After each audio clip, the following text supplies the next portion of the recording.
Bismillah, walhamdulillah, wassalatu wassalam ala rasulillah wa ala alihi wa sahbihi wa man wala, amma ba'd. We're looking now from talking about what Ruqya is. You now know methods that you can use for performing Ruqya. You now know how you should be as an individual and how your patient should be as a person. So now we kind of come down to boil everything we've done down from the last day and a half into the actual Ruqya session itself. And let's split the Ruqya session into before, during and after. And there's no doubt that certainly the things we're going to mention here will give you an indication. They will not give you everything. Eventually, your experience and your learning and your seeking knowledge will continue to add to the information that you have that you're going to use in this Ruqya session. However, ya ikhwan, and I really want to emphasize this, I want you people sitting here today to practice Ruqya. I want you to go out and to give, to do and perform Ruqya upon people. I don't want you to leave this as, I heard some words about Ruqya and I learned a few things, and then go back and do nothing. I want you guys to get involved, bi-idhnillahi ta'ala. And that might be in partnership with someone, that might be with your family, that might be beginning with your local area, because we are in desperate need of people who are going to take on this responsibility for the sake of Allah Azza wa Jal. Before the Ruqya session, you're going to have a discussion with the patient. Before this, we talk about what this discussion might contain, and reminding you what we said about ordering the good and forbidding the evil. You may want to send your patient some information before they even come, or to have some information present on a website or on your Facebook or whatever before they even come, that sets out certain ground rules in order to come and join the good and to forbid the evil. So you say straight up, if you're going to come to me, my sister in Islam, you're going to come with hijab. And if you're not coming with hijab, then I'm not coming to do Ruqya on you. And you can put it nicer than that, but I'm trying to emphasize to you in a way that you are going to be ordering the good and forbidding the evil. And you're not going to be compromising, and you're going to be bearing in mind the information we've heard about the Raqi and the family. So before the session, and this is very important, manage your time. And I say this because this is something that I feel that I haven't done brilliantly in the past. You can get talking to someone about their experiences, and there's only 2 minutes left for the Ruqya, and you manage to read Al-Fatiha and they go. Why? Because the shaitan wants anything to delay, anything that the shaitan can do to stop you reading, any single method the shaitan can use to stop you reading, he will do so. And they can't do anything unless Allah Azza wa Jal wills for it to happen. So do manage your time. Set yourself an idea of how long you want the conversation to take. Some certain patients will talk forever. They will talk again and they will mention, and someone will come to you and say, some of these patients have been suffering for 20, 30 years. And they want to tell you what happened in that 20, 30 years. And that, for your purpose of your Ruqya, can mean that there is no recitation of the Qur'an. So the first thing I want to talk about before the session is give it a proper time. Have it in your mind that I'm going to chat to them. Get the important information out, and try to ask the questions that are the most pertinent, that are the most valuable questions to what you're going to do. Some of the ulama benefit this from the hadith of the hadith of the Tabi'i, which leads to the hadith of Ibn Abbas about those who do not seek Ruqya. When the scorpion stung that Tabi'i, and he said, the other one said to him, "What did you do?" Look at the value of the question. He was stung by a scorpion, and the Shaykh, he said, many people would say this, what color was it? Was it a big scorpion or a small scorpion? Really? Did it hurt? Did the poison go into you? What happened? Then what did you do with the scorpion? He's asking questions that have nothing to do with the issue. Look at the tabi'i, what's he want? He wants the ilm shar'i, he wants the benefit. And he says, what did you do so that I can evaluate and advise you whether you did the right thing or the wrong thing?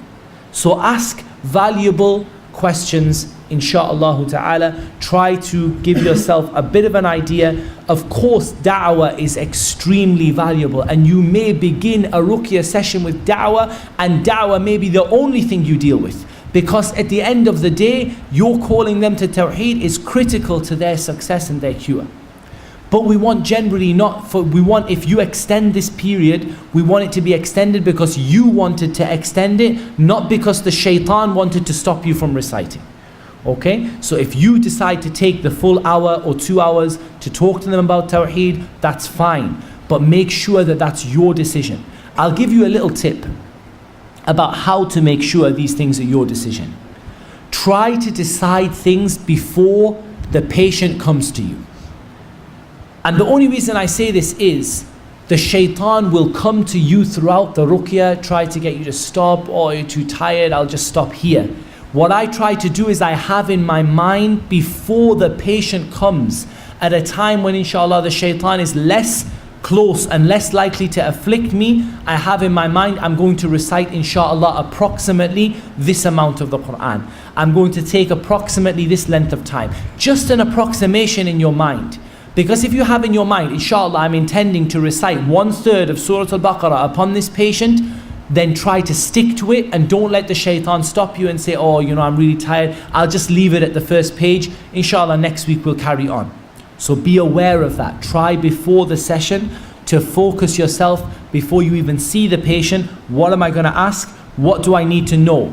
Another technique for this is to have the majority of this discussion before the patient even comes to see you. Get them to write it down in an email, get them to send you a message, a text message, whatever it is, so that you can get the majority of the time that you're with them to be the recitation of the Qur'an, calling them to the haqq.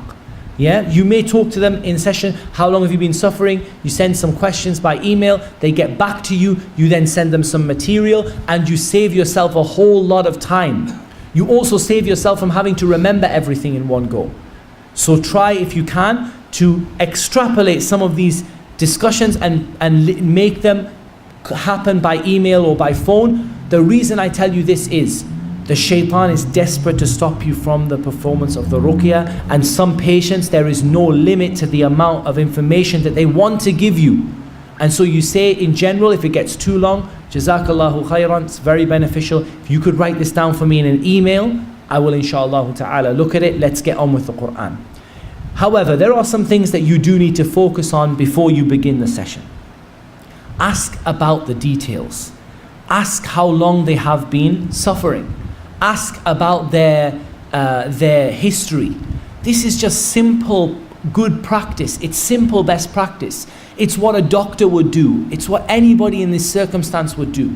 Get a bit of history. How long have you been suffering for? What kind of symptoms do you have? Try not to prompt the person overly such that you put words in their mouth. A lot of ruqah do this. So do you see dreams of snakes? I see dreams of snakes. Scorpions. Do you see this, that, the other? Did you possibly do this? Did you do this? And they're just basically deciding the issue beforehand. Try to you can prompt them from time to time. But when you prompt them, try to let them discuss what they're talking about and say what they want, and then ask certain questions. Okay, you mentioned that you have nightmares, and you mentioned that your nightmares are like this and this and this. Have you seen such and such a thing in your nightmare? So then you can get more specific. Okay? So, how long have you been suffering? When and how did it begin? When and how did it begin? Because you're trying to get a hypothesis in your mind, a basic prognosis, something that you can build upon and sort of adjust as you progress through your relationship with the patient. You may want to talk about yourself, your ground rules, certain things you want the patient to do. I want you to do these adhkar, I want you to do this and this and this. But when you do so, do not overburden the patient. Do not give them more than they can do. I was with Sheikh Adil al-Muqbil, hafidhahullah, and the Sheikh, he was advising people to do the adhkar, and he was only advising people to do a few short adhkar. And I said, Sheikh, Or one of the sisters asked from the sister's side, Shaykh, there are many other adhkar. Why haven't you told them this one and this one? Shaykh said, do not burden with people with things that they cannot do. To the point where you're asking them, I want you to do 30 minutes of dhikr after Fajr and 30 minutes after Maghrib. Because on the day when they have work and they can't spend 30 minutes, they won't do any. But if you give them 2 minutes to do, they will always do it bi-idhnillahi ta'ala. And the most beloved deeds to Allah are those that are continuous, even if they are few. So you're asking them, you may be telling them some things about yourself, reminding them about Tawheed and so on and so forth. You ask them about their history, when and how did it begin. You may ask them about their dreams. Dreams are something that it requires a great deal of care in. Because it's very easy to make mistakes when it comes to dreams, and it's very easy to let the shaitan lead you down a path. By the shaitan showing certain nightmares and falsehoods in dreams that you interpret in a certain way, and you base everything upon them, and then you completely end up as a puppet of the shaitan. And if Allah Azza wa Jal wills, inshaAllah ta'ala, I will bi-idhnillahi ta'ala deliver a seminar on dreams and dream interpretations, inshaAllah ta'ala. Not in terms of how you can be an interpreter of dreams, but the basic principles of Ahlus Sunnah wal Jama'ah regarding the interpretation of dreams. Those of you who speak Arabic, you will find on the website of Ansar as-Sunnah in Egypt a set of lectures by Shaykh Adil al-Sayyid Hafidhahullah on the principles of Ahlus Sunnah wal Jama'ah regarding interpreting dreams. And this is important, ya ikhwan. It's important that you distinguish between what the soul is telling them, what the soul is instructing them, or what the soul is inclined towards, the truthful dreams that are from Allah Azza wa Jal, and those evil dreams that are from the shaitan. But dreams do play a part, and you will develop your knowledge in this. In English, you may wish to read the book of Shaykh Muhammad al-Jibali, Hafidhahullah ta'ala, on dream interpretation. It is extremely beneficial and it will help you a great deal. Ask them if they have any ta'weed. Ask them if they've been to anyone else. This is not to set the ruqa against each other, to set the raqis against each other, that you and me are going to fight each other, don't go to this brother, and so on and so forth, but simply for you to get an idea about the people they've been. Sometimes I get someone and he says, will you read on me? I say, okay, who have you been to? He says, I've been to Abu Ibraheem. So straight away, I want to ask our brother Abu Ibraheem, what did you do? Why are you not still going to him? Maybe the brother became busy, maybe something transpired, maybe there was something that the patient couldn't do, maybe they didn't like the advice that Abu Ibraheem wanted to give them and they didn't want to hear it and they just want to look around for a raqi until he gives them something that they want to do. Maybe they'll say, oh, I've been to such and such an imam, and you know this imam is a magician or someone who's involved in magic. Did he give you anything? Did he give you something to drink, something to wear? Oh yes, he gave me. Do you still have it? What have you done with it? And so you build up a history. With regard to the sisters, ya ikhwan, fitnatun nisa. The Prophet ﷺ mentioned that the greatest fear, or one of the greatest fears that he had, أو كما قال صلى الله عليه وسلم, is the fear of women. The fear for you of the fear of women. And the first thing to misguide the children of Israel was the fear of women. And as a raqi, you will soon learn that the majority of cases that you will deal with will be cases involving women in general, for a lot of the people who perform ruqya. And so you must set down your stall before you begin. You must set down absolute strict rules. You come with a mahram. I can't come with a mahram. Why? My mahram, he's busy. Come when he's not busy. The mahram will save you from so much evil. Bi-idhnillahi ta'ala. The mahram will save you from so many things and so many problems. Ya ikhwan, you don't need to stare at the sister. You don't need to look her in the eyes with a long soulful glance just to see whether you think you can see the ayn in there, or whether you think you'd like to marry her as well. Akhi, wallah, we might joke about it, but wallahi, how many ruqa we have seen with our own eyes and heard about with our own ears that have gone down this route. You don't need to stare at her.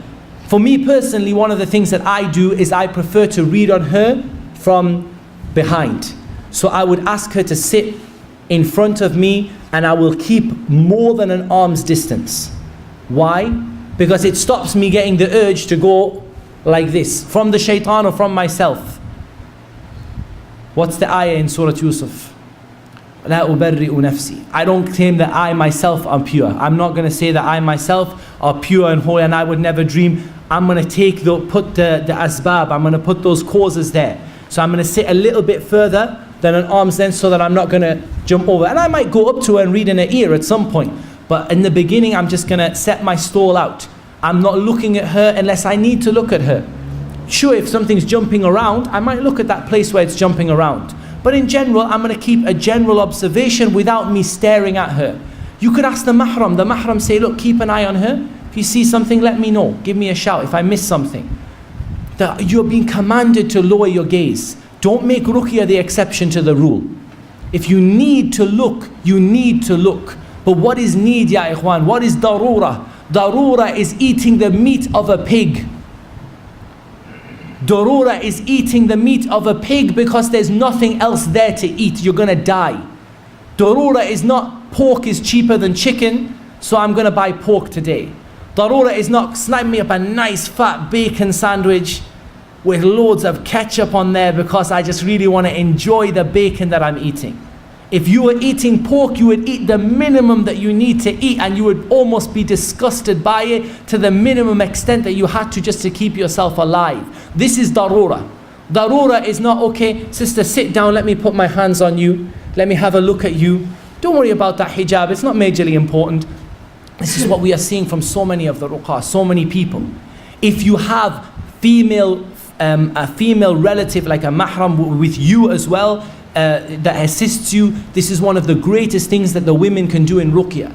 And in general, a woman, in general, in jihad fi sabilillah, we advise that, in general, that the women have a different role to play. But one of the major roles that the women have to play in ruqya, and there are some women who are able to do ruqya like men are, but in general, one of the major roles the women have to play is assisting and supporting. Have a sister there to correct that girl's hijab. Have a sister there to look after her. Someone who's a mahram for you, who's there, who's going to sort of look after her and make sure she's okay and keep her covered and keep an eye on you. Because trust me, you're not in front of your wife, you're not going to do anything. If you don't fear Allah Azza wa Jal, then at the minimum you're going to fear her, subhanAllah. So, try your best. It's not always possible, but keep that fear of Allah as being the primary thing. Bring her mahram with her. If you can't bring her mahram with her because she's a revert sister, she hasn't got a mahram at all, she doesn't have anyone who can be with her, then at least make sure there is no khalwa. Make sure there's another sister comes with her from her side. And try to have someone from your side as well. Why would you have someone from your side? To make sure that if there are any accusations of something improper, that there is someone with you who can back you up. It's not common, but it does happen from time to time. Some people have illnesses and diseases in their hearts, and they'll say this happened and that happened, and it's useful for you to be able to cut that door for the shaitan and say, Alhamdulillah, I have myself a ruqya partner. It's not always possible to have a ruqya partner, but it's nice when you do have one. They remind you of what you forget, they correct you if you make a mistake in the Qur'an, they support you, they help you, they stay with you, they look after when you want water bringing, they bring it for you, and you swap over when your voice is hurting, they'll recite for a bit. It's lovely to have a ruqya partner, and it's really useful in times when you've got a new patient, you don't know, because you don't know what might be accused, male or female. It's good to have a ruqya partner with you if you can. It's not always possible, and if it's not possible, trust in Allah Azza wa Jal. But this sister who she doesn't have a mahram for whatever reason, then the minimum that you need to do is to bring a trustworthy sister with her. Not another little young girl who you might like to marry as well, but a reliable sister, one of the aunties, one of the elder sisters, or one of the sisters who's known for her responsibility and she's known for her fiqh in the deen.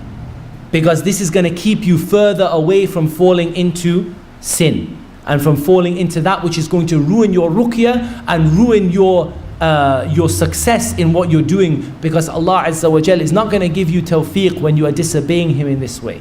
And it gets like a disease, it gets worse and worse and worse, until the Raqi says, I only read on women. And send me a photo first and I'll tell you if I'm going to read on you or not. Wallah, I'm not telling you something that's never happened, ya ikhwan. Wallahi, I'm not telling you something that's never happened. I'm telling you things that we have heard of, that we have seen, that we have witnessed, that we have read about, that we've seen with brothers on Facebook and elsewhere, stories from patients.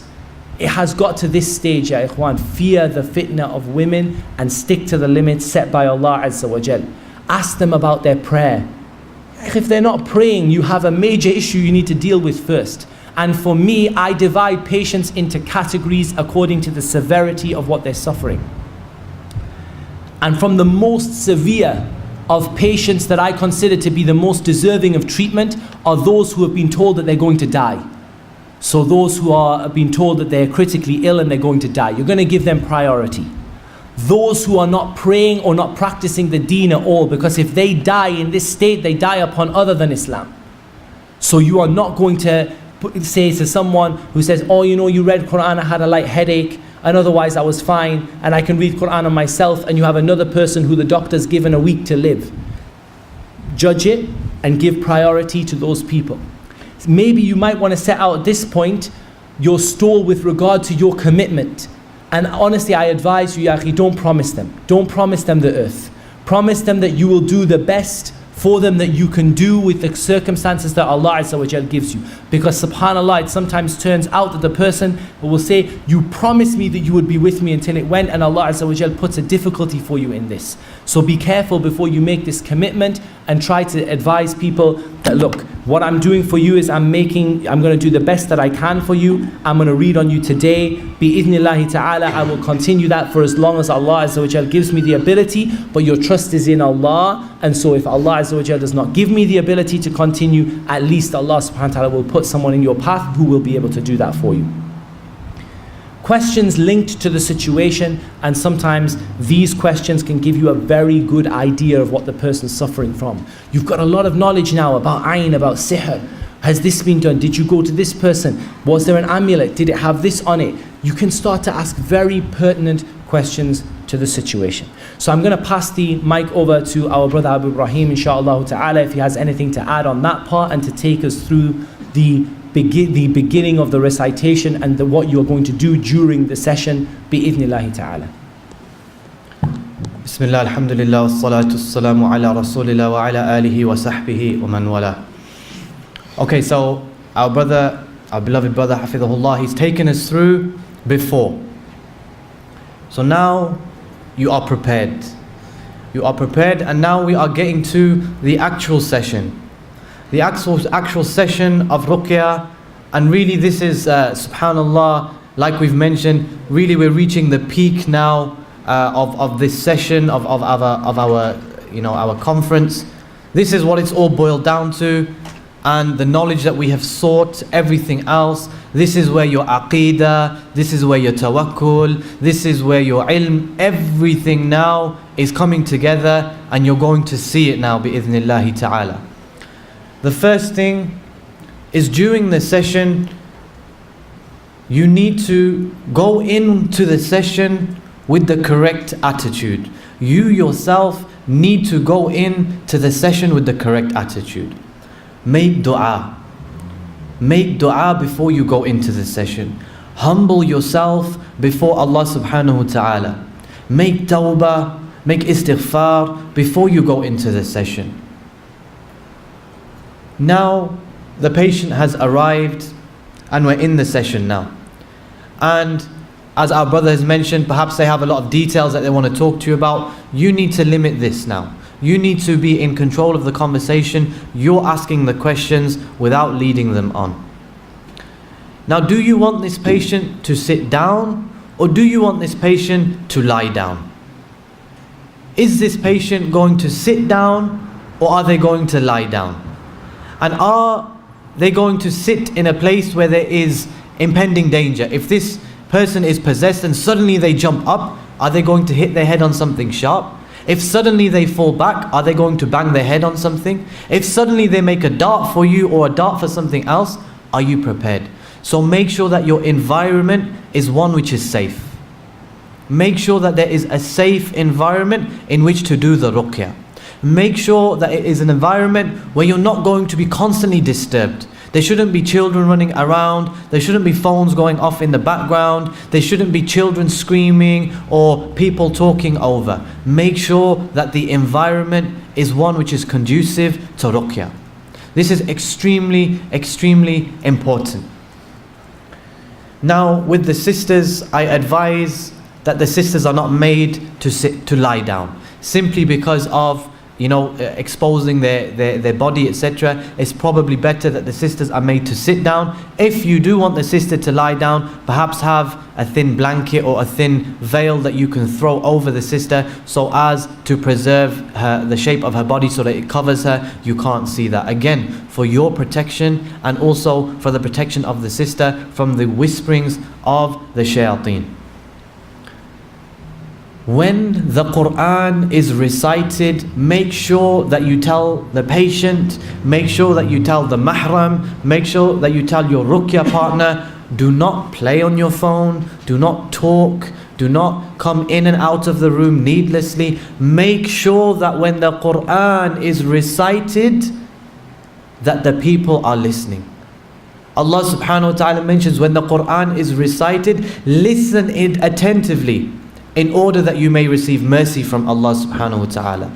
How can we expect to have the mercy and shifa from Allah when you're talking over Qur'an, or you're reciting and that person is playing on their phone, laughing and joking on WhatsApp, Facebook, whatever it might be? Make sure that everybody in that room is listening to the Qur'an. Make sure that they are listening to the Qur'an. Now, we can start with those ayat or those surahs that our brother mentioned. So, Surah Al-Fatiha. So first, make or seek refuge in Allah subhanahu wa ta'ala. A'udhu billahi minash shaitanir rajim. You want to cover this or should I? Okay. And then, the Basmala. Bismillahir Rahmanir Rahim. What we are doing now, it is in the name of Allah subhanahu wa ta'ala. And then, you can start with Surah Al-Fatiha. Start with those surahs which are mentioned in the sunnah of the Prophet sallallahu alaihi wasallam. Start with Surah Al-Fatiha. Recite this 3 times, 7 times, or an odd number if you want to read more than that. Then you can focus on Ayatul Kursi. Focus on Ayatul Kursi. Recite this as many times as you like. Again, 3 times, 5 times, 7 times, an odd number of times. Then you can recite the last 2 ayahs of Surah Al-Baqarah. Aman al-Rasul. You can recite this again 3 times, 5 times, 7 times. And again, ya ikhwan, we need to point something out here. For us, if somebody comes and says, recite this 7 times, don't recite it less than that. We need to say to them, bring a proof. Because for somebody to say to you, recite something a certain number of times, you need to have an evidence for this. You need to have daleel from the Qur'an and the Sunnah that you need to put a number onto something. There needs to be an evidence for this. So I'm just saying recite something an odd number of times, but from experience, if you start reciting 15, 17, 19 times, it's going to become very difficult for you. You're not going to be able to cover all of the different surahs if you're reciting every single one 21 times, You're going to have a session that lasts you 5 hours. So this is why we say 3, 5, 7 or more than that. But this is for you to judge as you become more experienced, as you gain in knowledge as to what works for you, what doesn't work for you. You can tailor your Ruqyah session to yourself. Every single Raqi has his own methodology, has his own unique way. But again, we focus on the Qur'an. We mention those surahs which the Prophet sallallahu alaihi wasallam mentioned. So we focus on the last 2 ayat of Surah Al-Baqarah. Then if you wish, you can then go to Surah Ikhlas, Surah Falaq, Surah Nas. Surah Ikhlas, Surah Falaq, Surah Nas, reciting them 3 times each. Now, at this stage, the patient may be sitting there and there's nothing wrong with them whatsoever. Does this mean there's nothing wrong with them? Does this mean there's no sihr? Does this mean there's no jinn or evil eye? No. It does not mean any of that. It does not mean any of that. Sometimes you will recite Surah Al-Fatiha, by the time you get to Iyyaka na'budu wa Iyyaka nasta'een, this person is having a fit.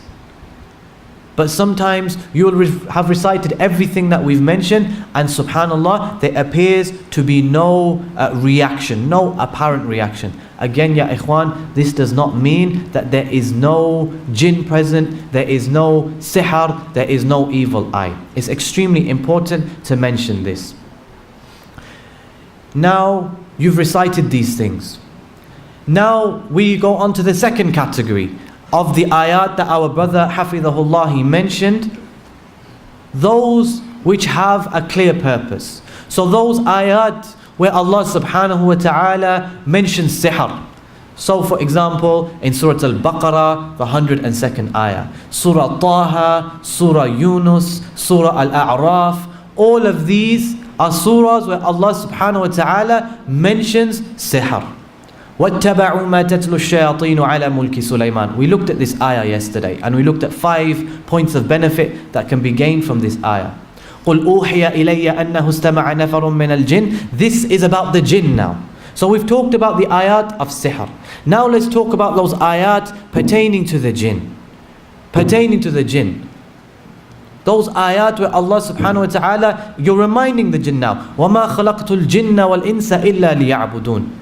You're reminding the jinn now. You were created to worship Allah subhanahu wa ta'ala. So those ayat referring to, tawheed, referring to the oneness of Allah, referring to the purpose of creation, where Allah subhanahu wa ta'ala challenges mankind and the jinn in Surah Rahman. Ya ma'ashar al-jinn. Go past the boundaries of the heavens and the earth, or the boundaries of the heavens. But you're not going to be able to do that. So Allah subhanahu wa ta'ala challenging now. Challenging us, this is for us to humble ourselves. But all the while, ya ikhwan, you as a Raqi, you need to be calm. You need to be composed. You should not be panicking. You should not be outside of your comfort zone visibly. Subhanallah. Why? Why, if you start panicking, this is what's going to happen. The patient is going to think he doesn't know what he's doing. He is as out of his depth as I am. If you yourself are panicking and visibly you're shaking and trembling, etc., the patient is going to lose all trust in you. Imagine you go to the doctor and you tell the doctor about your illness and the doctor faints. Subhanallah. Are you going to have any trust in this doctor? No. You're going, this man doesn't know what he's talking about. So subhanallah, keep yourself calm, keep yourself composed. If there is jinn and the jinn sees you panicking, the jinn sees you losing composure, the jinn knows now, I can scare this one, I can threaten this one, I can intimidate this one. You need to be calm, composed.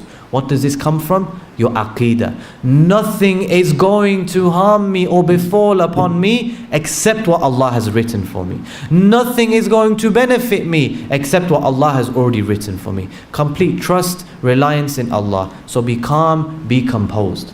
So you are reciting these ayat now of sihr. You are reciting these ayat now of sihr. And again, there is no real reaction. Does this mean that there's no sihr? No. Does this mean that there's no jinn? No.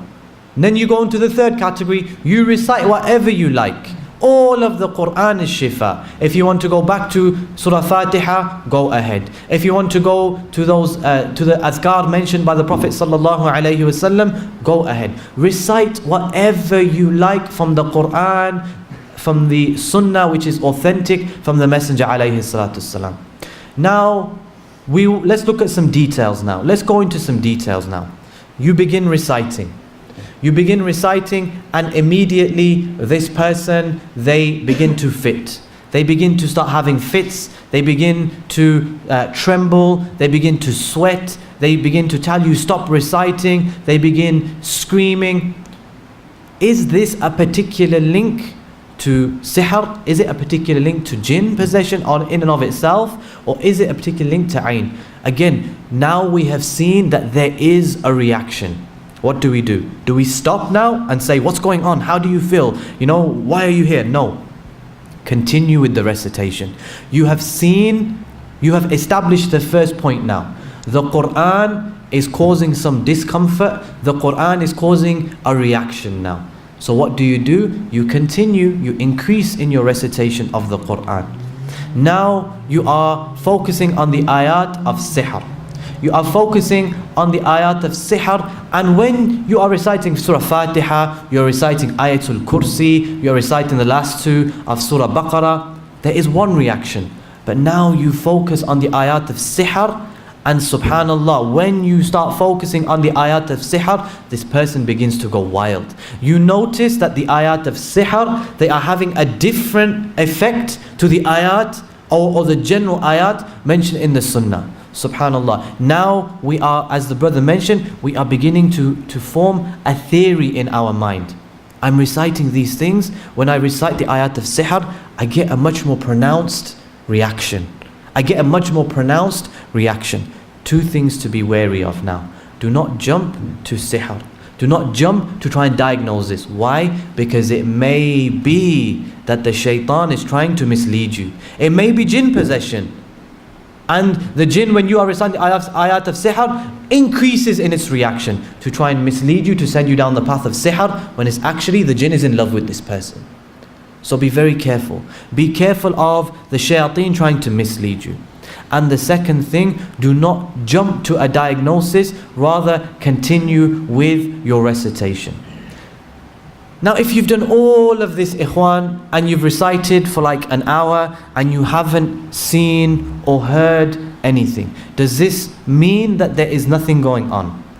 Does this mean that there's nothing going on? No. What this means is that you need to continue and increase in your recitation of Qur'an. Sometimes the jinn is present in that person's body, but it's hiding. It's trying its best to try and hide from you. It's doing its best to keep itself concealed. Because if it knows that if it openly comes out, then khalas, it's been caught, there's no way out now. So it tries to hide within this person's body. Some things to look out for. Is there any twitching going on? Sometimes you're reciting and there's no real reaction except for a minor twitching of the finger. All you can see is the finger is just moving up and down, or there's a bit of twitching in the shoulders or in the face or in the neck. When you see this twitching, then grab it. When you see this twitching, then grab it. Make sure, ya ikhwan, that you focus and you are aware. This is why we said the raqi, he needs to be aware. He needs to be aware. But ya ikhwan, when you grab this finger, do not grab this finger and twist it back until it breaks. And your argument is, I'm causing harm to the jinn. No, be very careful. If you take a knife and you chop his head off and say, I killed the jinn, you've also killed the patient as well. So use pressure or use force within its correct, within its correct limits. If you take a baseball bat and you start breaking his ribs, when he comes back, he's going to have broken ribs. If you break his arm, when he comes back, you will have broken his arm. So be very careful, ya ikhwan. We have these people, they go overboard in beating. They go overboard in putting pressure, physical pain upon the jinn. Just know its limits. As we've mentioned, the backbone, the main core of our treatment is what? It is the Qur'an. It is the Qur'an. If this Qur'an was sent on a mountain, the mountain would turn to dust. If you stood on a mountain, would the mountain turn to dust? No. What's more powerful? The Qur'an, by the permission of Allah. Use this as your core treatment. And these are just things to try and cause a bit of excess. Like the cherry on top of the cake, shall we say. This is just a little bit on top. It shouldn't be your main thing. Do not put pressure or do not be touching up on the sisters. Again, fear the fitna of the women. If I see that woman's hand is twitching, I will say to her mahram, grab her hand and squeeze. Grab her finger and squeeze. I don't need to touch. I can say to the one who has accompanied her, this is why he's here. So I don't need to touch. This is why he's here. So I don't need to put pressure on. Say to the mahram, you do it on my behalf. Okay, this is extremely important. And if you see, subhanallah, do it lightly. If you do it lightly and you get it wrong, then no matter. But if I come with like if I have a fork and this person's finger is twitching and I stamp the fork in his finger, I've caused him some pain now, subhanallah. Shaitan is going to use that against me. He doesn't know what he's doing. This raqi doesn't know what he's doing. Go and find somebody else. He doesn't need to hit you. Shaitan is going to use your ammunition against you. Whereas if I grab it lightly and I squeeze and I don't get a reaction, alhamdulillah, I haven't made myself look like a fool. Okay, so just lightly. There's no need for excess pressure. There's no need for excess beating. Anything else on this with regards? What to do if the jinn speaks? Okay, so now we are reciting and the jinn begins to speak. It is a woman and a very deep man's voice begins to come out of her mouth. Okay? Ya ikhwan, when I tell you these things, you're probably sitting here thinking, subhanallah, and you feel some element of fear. When you're in this situation, wallahi, Allah gives you this tawfiq, you feel no fear whatsoever. You will not, I promise you, when you're in this situation, you're immersed in it, you feel no fear whatsoever. So many people who've accompanied me with Ruqyah, we've got the brothers started in Ruqyah, when you say these type of things, they say, subhanallah, you know, when you were explaining it, I felt a bit scared. But when I was in that situation, Allah subhanahu wa ta'ala just guides you. You are mujahid fi sabilillah, Allah subhanahu wa ta'ala will show you a way out. You don't fear an ounce of fear. You will not feel an ounce of fear, I promise you. And if you begin to feel some fear, just control it. قُلْنَا لَا تَخَفْ إِنَّكَ أَنْتَ الْأَعْلَى. We said to Musa, do not fear, you are going to be victorious. You have the Qur'an, you have Iman, you have Tawheed, you have reliance in Allah subhanahu wa ta'ala. So the first thing, do not become scared or do not panic. Do not stop your recitation of the Qur'an. If the jinn speaks and the first thing that you do is, oh my God, what's going on? Then the jinn knows. The jinn knows now, this is what I'm going to get him by. Every time he recites and you know I feel some pain, I just got to speak and he's going to get scared. No, whatever you do, do not stop the recitation. There may be external jinn. Perhaps cushions are moving themselves around the room whilst you're reciting. Perhaps the door is banging whilst you are reciting. The last thing that you should do in this situation, ya ikhwan, is stop. Continue with the recitation. Make sure that the person is safe, the person is sound. What should you do in this situation? Now the jinn is speaking. Like our brother has mentioned, the main thing, the jinn will do anything, the shaitan will do anything to stop you from reciting. So please do not get involved in long drawn out conversations with the jinn. Do not get involved. Make this one of your principles. I will not get involved in long conversations with the jinn, except with one purpose, which is to leave this person's body. Leave this slave of Allah. You are oppressing him. Fear Allah. If you don't leave, we are going to kill you. Keep your statements short and snappy and don't get involved in long conversations. Because what are you doing? When you're speaking, what are you not doing? You're not reciting. So when you're not reciting, what are you doing? You're allowing your enemy time to recover. Imagine you're in a boxing match and you've given this guy a haymaker and he's completely dazed. What are you going to do now? How are you feeling, mate? You okay? Did you feel it? No. You're going to keep beating him and beating him and beating him. And you're going to beat him until he's down and out. The same thing with the shaitan. Once you've got it to the situation where it's tried to hide in his body, but you've burnt it with Qur'an, it can't hide anymore. You've caught it moving through his body. You've pressed that part of the body. You've caught it now in his neck. You've caught it in his finger. And it starts to speak, now leave me alone, please don't kill me, etc., etc. Are you now going to give it respite? Are you going to give it the chance? No. You order it, you say, look, I don't want to oppress you. I'm warning you, if you do not leave, we are going to kill you by the permission of Allah. We expect reward from Allah. Allah says, فَقَاتِلُوا أَوْلِيَاءَ الشَّيْطَانِ. You are from the awliya of shaitan because you are oppressing him. You are causing harm to him. You are trying to mislead him. You are trying to kill him. Allah subhanahu wa ta'ala will reward me yawm al-qiyamah. I'm not afraid to kill you bi-idhnillahi ta'ala. Don't spend ages talking about Illuminati, talking about the Freemasons, talking about Iblis, talking about all of these different things. Ikhwan, I promise you, if you started right now, you could keep talking to this jinn until Fajr time. And it wouldn't stop. Why? Because while you're talking, you're not reciting. Do not take anything that jinn tells you as the truth. Rather, take it with a huge pinch of salt. If it agrees with the Qur'an and the Sunnah, we agree with it. But if it is something that is not mentioned, we do not affirm it, nor do we deny it. Okay? But you shouldn't be getting involved in this level of depth of conversation. Don't ask them, tell me what are your different tribes, what are your different clans, etc., etc. I'll mention to you, there's a video on YouTube and this brother has put the video up and it said, the grandson of Iblis. The grandson of Iblis possesses this man. And the video, all he has done is lots of speaking to the jinn, and the jinn says, I'm a Muslim, I'm this, I'm that, I'm the Iblis's grandson, I've possessed him, this is my name, blah blah blah. That brother came to visit me, we began reciting, the jinn began to speak. I said, you're thick. Did you think that we would think that you are the Iblis's grandson? He said, yeah, that boy is easy to fool. Referring to the other Raqi, he just takes everything. Just speak. Ya ikhwan, do not engage in excess conversation with the jinn. You need to command the jinn to leave. Command the jinn to leave the body. Leave his body. Why are you here? What do you want with him? Leave his body. And if it's a Muslim, then you tell them to fear Allah. And if it's a non-Muslim, you tell them to fear Allah. You remind them that they were not created without purpose. Again, enjoining the good, forbidding the evil, but to a limit. Do not think that you are the Zakir Naik of the Muslim world. Do not take it upon you to give da'wah to the jinn. Because honestly, ya ikhwan, you will misguide yourself.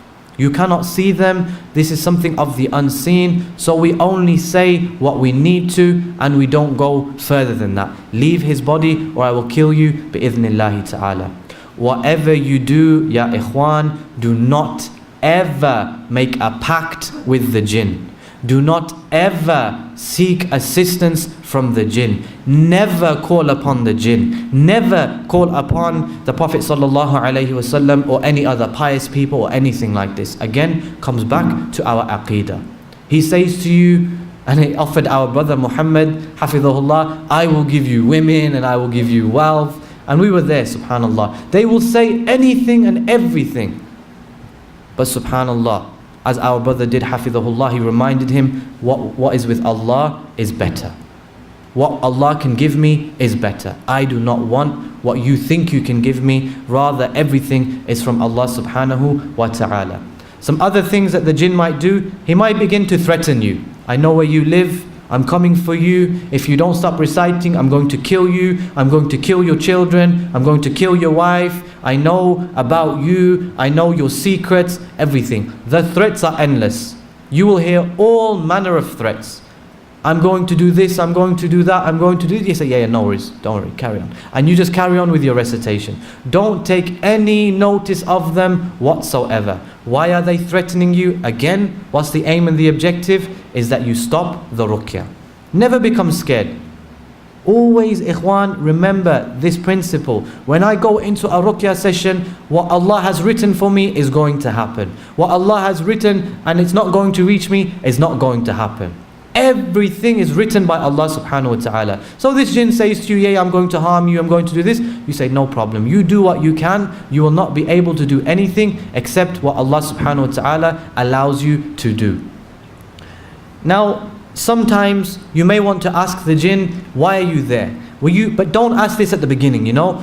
Sometimes you'll get to such a situation, you have recited and you have burnt the Qur'an, burnt the jinn, and the jinn is in a desperate situation, and so the jinn will tell you, I'm here through sihr, I'm here because I love him, etc. Again, do we take this as fact? No. If the jinn wants to tell you, then just accept it. But don't take this as fact now, khalas, this is the truth, and you tell the person afterwards, you have magic, you have this, the magic is in such and such a location, such and such a location, and the person says, how did you know? And you say, oh, because the jinn told me. Subhanallah. How did you seek clarification of this? Allah says, if an evildoer comes to you, seek clarification of that which he says. If he comes to you with some news, seek clarification. We cannot seek clarification, so we neither affirm it nor do we deny it. With regards to touching the sisters, I want our brother Muhammad, Hafidhahullah, to mention this in a bit more detail, inshaAllah.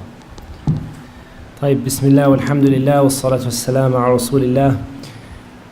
Some of the ruqa, they are very free when it comes to touching women, as we mentioned.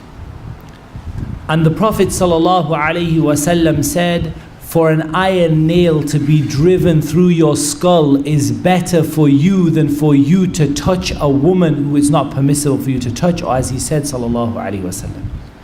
For an iron nail to be driven through your skull is better for you than this. Some of the Raqis, they will turn around and they will say, Ya Akhi Muhammad, you've made a mistake in this because this is darura. What do we say to them? We say to them, Ya akhi, darura is eating pork. This is darura. Meaning you do it to the minimum that you need to do to live. So bearing in mind this issue of darura and necessity, when would we or when might we consider or when might we need to or might it be a necessity for us to touch a woman in Ruqyah? I have three situations or three broad circumstances in which you would consider it to be a necessity for you to touch a woman in Ruqyah. But there is a supplementary point to make on this, and that is that if there is a mahram there that can do it, you never need to. If there is a mahram there that can do it, you never, ever, ever need to. But we are talking about three circumstances when there is no mahram or the mahram is unable, and that has happened sometimes. The jinn is incredibly strong and the mahram is just being thrown against the wall. You may at that point need to make a judgment call. And I will, before I mention these three conditions, I will mention to you again. Every time this happens to me, I sit with my Ruqyah partner and I say to him, advise me, Ya Akhi al-Kareem, did I go too far? Did I touch her when I didn't need to? And we have a discussion afterwards where we evaluate whether or not this was necessary and whether or not we need to change our practice. Could we have avoided it? For example, sometimes in the way that you have the woman sit, you could have avoided her getting up and punching her mahram in the face. For example, you could have stood in a way to block her that you didn't need to touch her. So two preconditions. One is that when the mahram is there, you never, ever, ever need to touch the woman. There's never a necessity. How can there be a necessity when there's someone stood next to you? That you're just going to buy pork because it's £2 cheaper than chicken. That's all you're doing. Secondly, always take yourself to account. If you did something that was haram in the religion because it was a necessity, take yourself to account. Ask yourself, evaluate yourself afterwards. Could I have avoided this? Is there something I could have done? What are the three conditions or the three situations? Two of them are very easy and one of them is a bit of a grey area and it requires a bit of fiqh and a bit of knowledge. Regarding the two that are easy, the most important reason why you would touch a woman who is not your mahram in Ruqyah is if she tries to self-harm. I'm not talking about just starts to scratch herself. She runs for the kitchen knife and she goes to stab herself. She grabs something and she goes to choke herself to the point where you see that she's unable to breathe and her face is going blue. In this case, do not hesitate. If the mahram can't deal with it, get involved. Get hold of the mahram, get him to do it. If he can't do it, you get involved and you take a hand away so that she can't harm herself. The second circumstance, if she runs at you and she tries to attack you. This is necessity. She comes at you and she starts to put her hands on your neck and she starts to throttle you. It doesn't happen very often. But when it does happen, you're not going to stay there and say, oh, subhanallah, I can't touch you, you're not my mahram, please continue to strangle me. You can take her off to the extent that it's necessary, ya ikhwan. You're eating pork to the extent that it is necessary. Okay, the pork thing helps because none of you would sit there just chewing away on a bacon sandwich, yeah? You understand what necessity is. She attacks you, you restrain her comfortably. It's so important, ya ikhwan. Brothers and sisters, when you are dealing with a patient, go and speak. We have a brother with us, and mashallah, tabarakallah, the brother has some experience in, shall we say, fighting and these kinds of things. And he's benefited me a great deal in how to safely restrain somebody. Keep the person safe. Don't let them choke on their own tongue. Don't let them, hurt themselves. They start punching themselves in the face. You don't, subhanAllah, the way you hold somebody, and I'm not an expert in this, but someone with very little strength can restrain somebody very effectively. The brother advises, for example, that you control the joints and you keep a bit of pressure on the person's shoulder so that they're not able to move, their whole arm is immobilized, it's comfortable for them and it's safe. You're not twisting their arm behind their back to the point that they can't move, you're simply keeping them comfortable and safe. One time there was a situation like this There was a patient, she's a sister, and she's very, very violent during the ruqyah. And what happened was, me and the brother, we got into a bit of a disagreement, my ruqyah partner, over whether we should touch her or not. And he said, no, leave her until she becomes violent and then touch her. And I said, I think you should restrain her from the beginning. And what happened was, subhanAllah, that this sister went so crazy and so physical and started to attack herself and others that she had to be wrestled to the ground. Now if you imagine wrestling this sister to the ground involved touching her considerably to wrestle someone to the ground. Now you could have avoided that by simply keeping a little bit of pressure on her shoulder, by maybe immobilizing her arm, or even simply by not touching her at all and keeping her in a seat where she can't move. So these are things that you need to be aware of, ya ikhwan. If the sister attacks you, you may need to touch her to the extent that is necessary, not beyond that. Always, always, always err on the side of caution. But there is a time when sometimes you can be too cautious, like in the example where we both refrained from it. We knew she was extremely violent, we both refrained from it, and then she hurt herself quite badly being restrained onto the floor because we didn't take the lighter or the lesser of the two evils and restrain her lightly to begin with. The way that you touch, subhanallah, you don't have to touch her in intimate parts. And this happens from some of the ruqah. You simply, if you want to keep her in one place, you might just simply put some pressure on her shoulder. Again, I'm not an expert in this, but some brothers have shown me some techniques that are for brothers and sisters that are nice, comfortable ways you can keep the person restrained in a comfortable, safe way. You're trying to help them, not to harm them, yeah? You want to keep them nice and comfortable.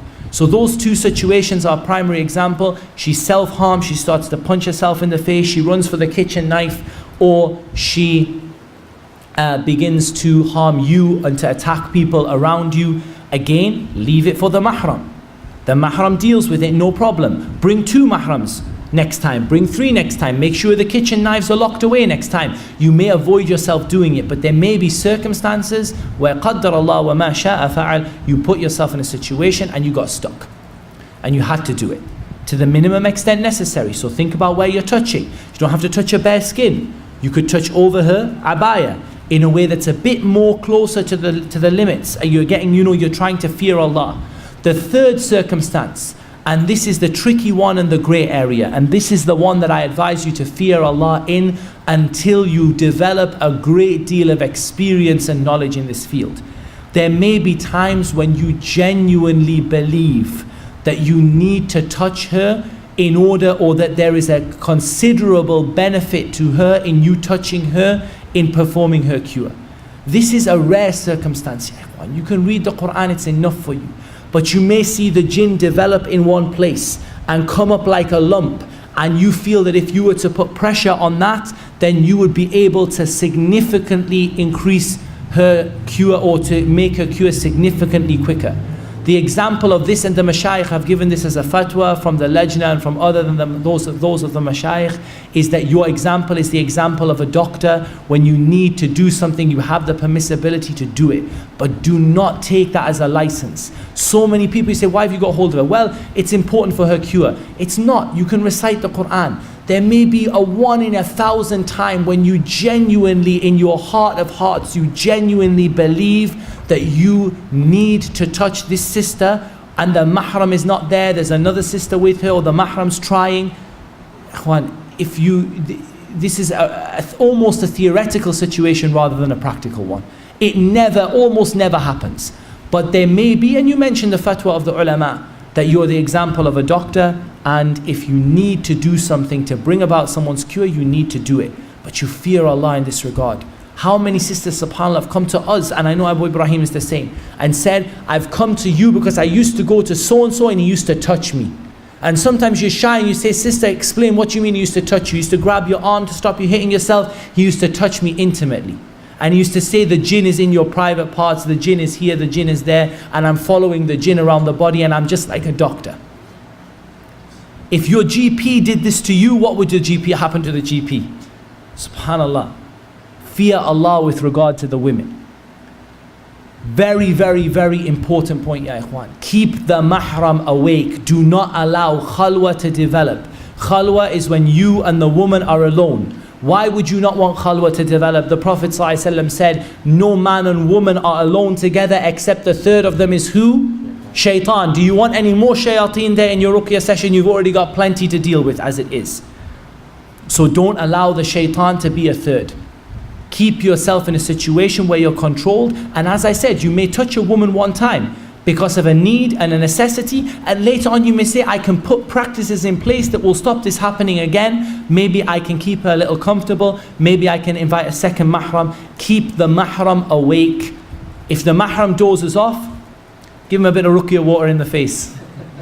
Keep the mahram awake, yeah? In all seriousness, keep the mahram awake. To nudge him, bro, habibi, don't go to sleep. Because the mahram maybe has a weakness, maybe the shaitan looks to affect him, because the shaitan knows, if you're upon the sunnah, he knows, if he gets the mahram, you're going to leave. So he may try to attack the mahram, and then you need to keep the mahram awake, and at all times you need to keep the patient safe and comfortable, ya ikhwan. Safe and comfortable. Be professional about it. You know, think about this in terms of a hospital, in terms of a doctor. Keep the patient safe and comfortable. Don't allow them to hurt themselves. Don't allow them to choke on their own tongue. Don't allow them to hurt others.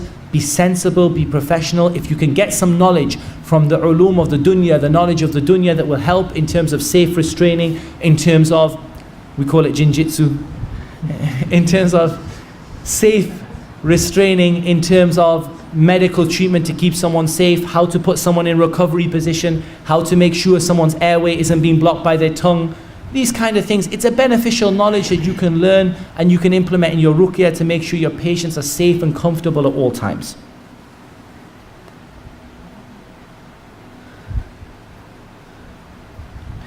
For the last, I guess, few points, inshallah ta'ala, what I'm going to do is hand it over to our brother Abu Ibraheem, Allah yahfadah, to inshallah conclude on this session, and maybe also talk a little bit about what you do after the session and how you bring it to a close. In general, all I'll mention in bringing it to a close is, in general, 10-15 minutes a person usually needs to be observed at the end of the ruqya to ensure that they are okay with themselves and that they are sort of comfortable. And that's probably something that you should bear in mind when you've come to a conclusion, you've finished what you'd already decided before that you were going to recite, and you're happy with the conclusion. You bring it to a conclusion, you stop it there, and you're going to observe the person for a short period of time, perhaps 10-15 minutes, to make sure that they are okay, that they're healthy, that the jinn has let go of them, and that you're going to be able to take them away safely. Be careful if they're driving themselves home. You may want to make that considerably longer time. If they're driving themselves home, be so careful that you don't put the person in a state where they're going to harm themselves. So inshallah, to talk about some more points and maybe how to conclude the ruqya session, and I guess maybe a little bit about what we do when the jinn, or how do we know when the jinn leaves and what happens when the jinn leaves, I'm going to hand it over to our brother Abu Ibraheem, hafidhahullah ta'ala. Okay, Juan, during the ruqya session, you may want to spray some water on the patient. You may find that spraying the water on the patient is extremely beneficial. And subhanallah, it's just water, okay? It's just water, but subhanallah, once it's been recited over, and in Allah subhanahu wa ta'ala, due to the blessings of Allah, sometimes it has a major effect on the shaitan. It burns them the way acid would burn us. It burns them the way acid would burn us. And this is what we would call, let's say, an alternative or an additional therapy. We'll talk about this slightly later, inshaAllah.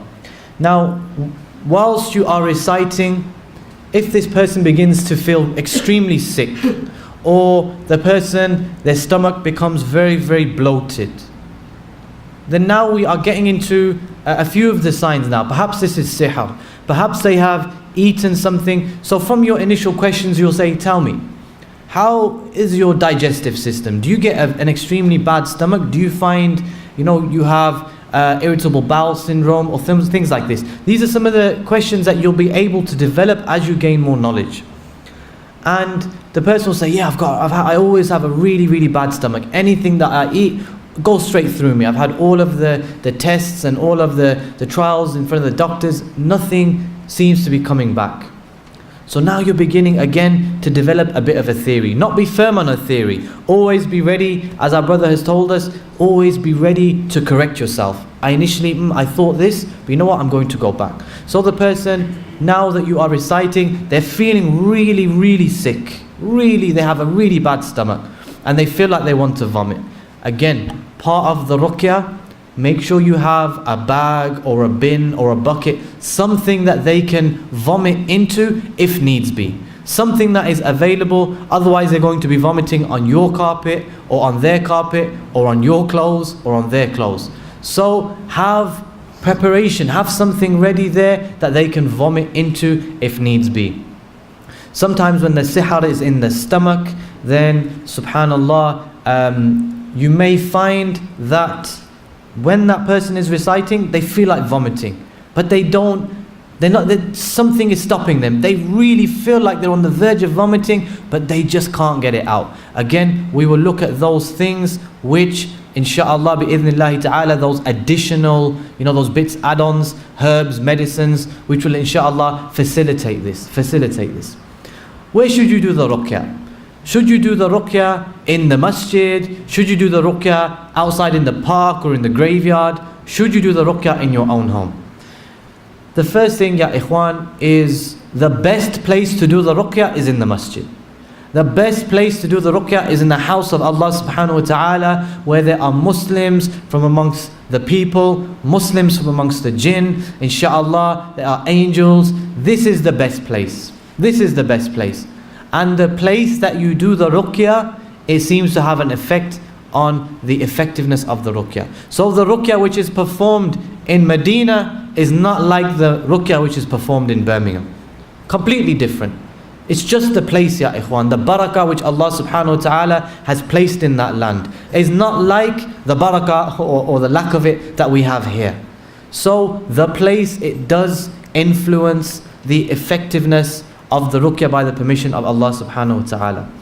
You also, as you start doing ruqyah on people, you're going to need to be aware. Are you going to be traveling out to them? In this case, take into consideration how long you're going to spend traveling there, how long you're going to spend talking, how long you're going to spend reciting, and then to go back as well. What you don't want to do is your ruqyah, it causes you to split from your own wife. You need to think about your own life as well.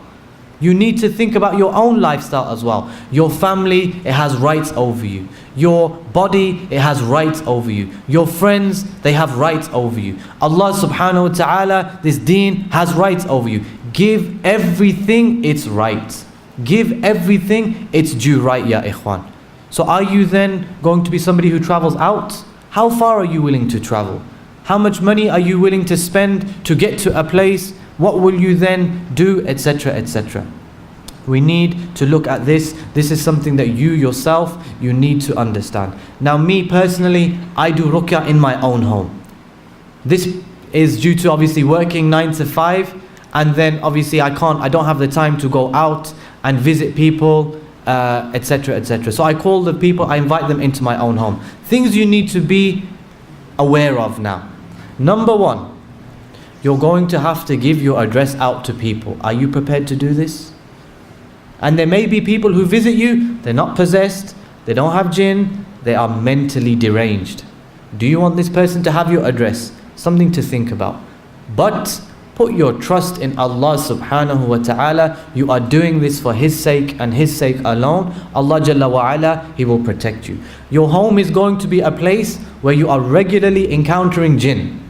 Okay, which means that especially your home, you need to make sure that you take precautions to protect your home.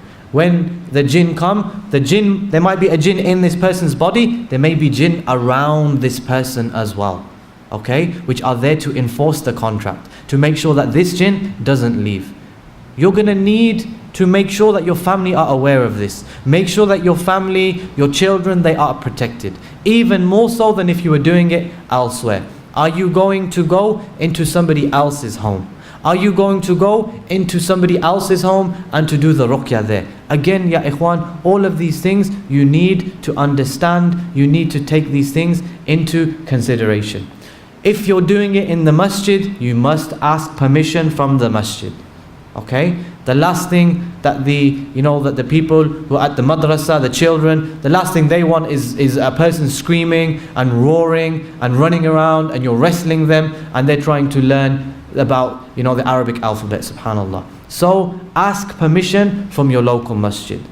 And of course, if it's a masjid upon tawheed and sunnah, then you should be doing it there. Do not go to Ahlul Bid'ah and say, can we use your masjid? There's probably even more shayateen in that masjid than there are in your Ruqyah cases. So go to the places of tawheed, go to those places of sunnah.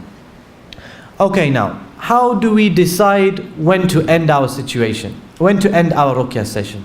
Our brother Muhammad Hafidhullah has mentioned, you've gone in and you've said, right, I'm going to recite a third of Surah Al-Baqarah, I'm going to recite all the ayat of sihr. Now I want to add something to what our brother has mentioned.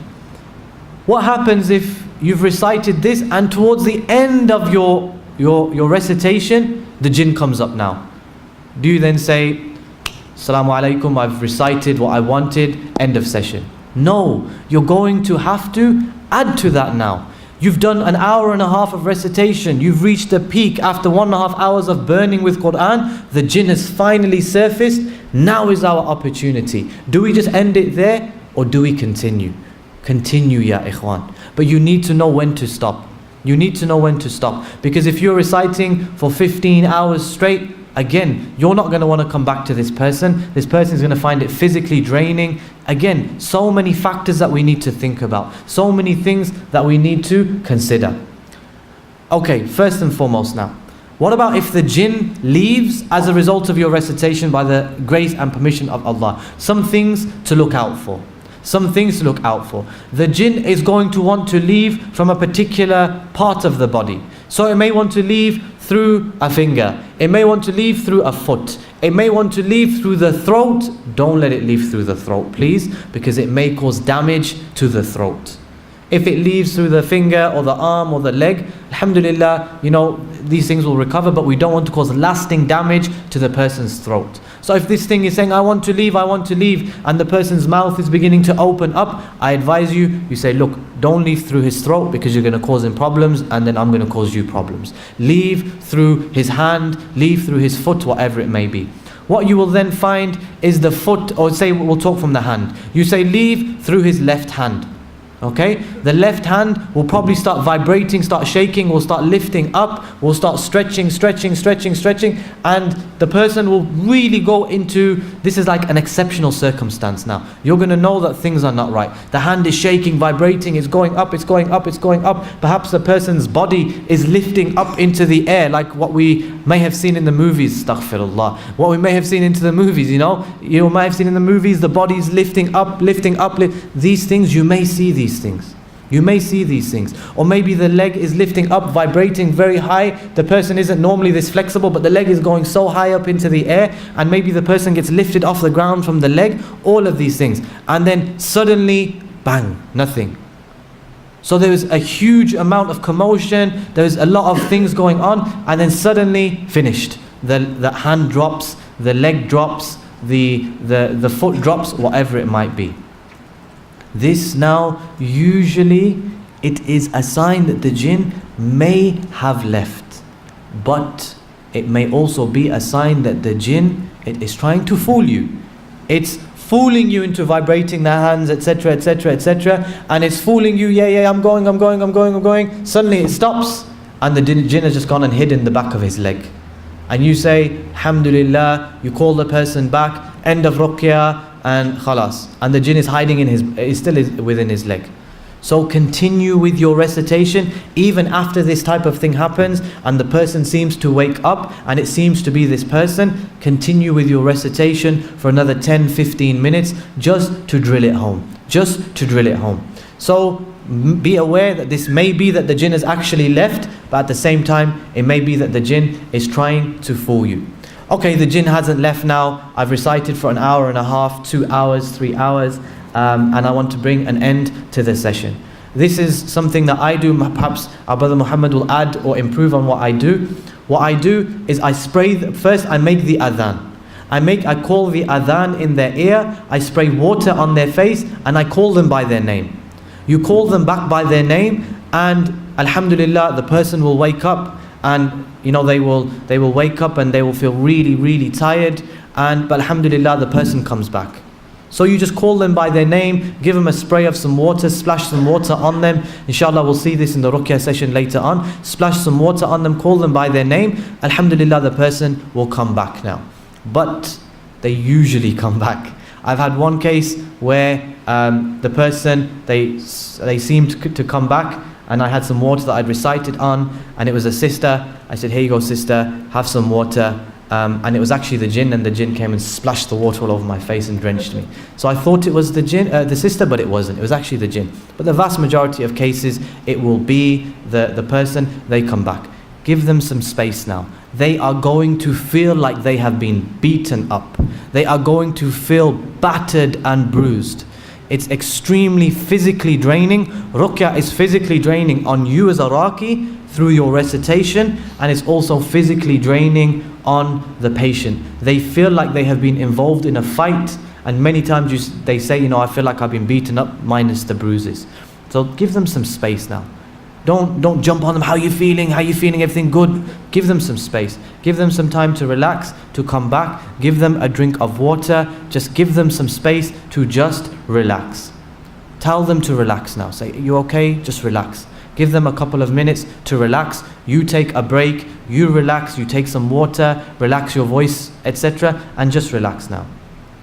Now, the first thing that they're going to say is, what's wrong with me? Am I cured?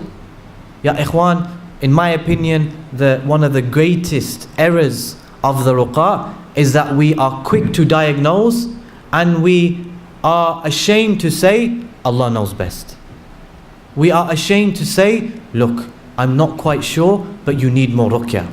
I'm not quite sure, but you should continue with your ruqyah. There's no harm in saying this, because you know that the ruqyah has had an effect by the permission of Allah. You don't need to pinpoint, it is sihr, and it was done on this day, and it was done by this person, and it's this type of sihr, it's this type of jinn, this type of effect. No. You know that this person is suffering, and you know whether the shifa, it lies within the Qur'an. So don't be afraid to say to the person, look, I'm not sure, I don't want to say, because if you say it's evil eye, and it's actually jinn possession, you're going to cause a lot of harm. If you say it's jinn possession and it's evil eye, you're going to cause a lot of damage. If you say it's magic and it's not, then imagine what the shaitan is now going to whisper to this person. You are possessed, you've got problems, you've got magic on you, and the person doesn't have magic, they have evil eye. So do not be afraid to just say, just relax. I don't know, but come for another session. Here are some ayat of ruqyah. Go away and perform the ruqyah upon yourself. Important point now, ikhwan. One of the things that we fail to do, I apologize if you're going to mention this, but one of the things that we fail to do is we say, Alhamdulillah, you're cured, and the person stops ruqyah. Alhamdulillah, there's nothing wrong, and the person stops ruqyah. It's like, and I liken it to weeding. If you pull out the weed, you can pull out the top, but if the root is still there, then eventually it's going to come back, it's going to regrow. We're dealing with a case now. 4 years ago, the brother had ruqyah. 4 years ago, he had ruqyah. He thought that he had been cured, and now 4 years later, he is suffering much worse, and the jinn has come back. Because they didn't increase. What's wrong if the jinn leaves? If the jinn leaves and you're certain that the jinn has left, the person feels renewed, they feel cured, they feel wonderful by the permission of Allah. What's wrong with you saying, you know what, as a precautionary measure, I want you to do 1 more month of self-ruqyah. As a precautionary measure, I want you to go and have cupping. As a precautionary measure, continue on with your self-ruqyah. It's better to do too much, although you can't do too much recitation of Qur'an, but it's better to do a lot of recitation of Qur'an than it is to do too little and allow the problem to come back. So always encourage them, post-ruqyah session, put your trust in Allah, do not associate any success with me, go away, and this shouldn't be the only ruqyah that you have. Never ever make your ruqyah the only ruqyah that your patient has. because they should be supplementing your ruqya, rather the other way round, sorry. They should be supplementing their ruqya, which is 80%, with your ruqya.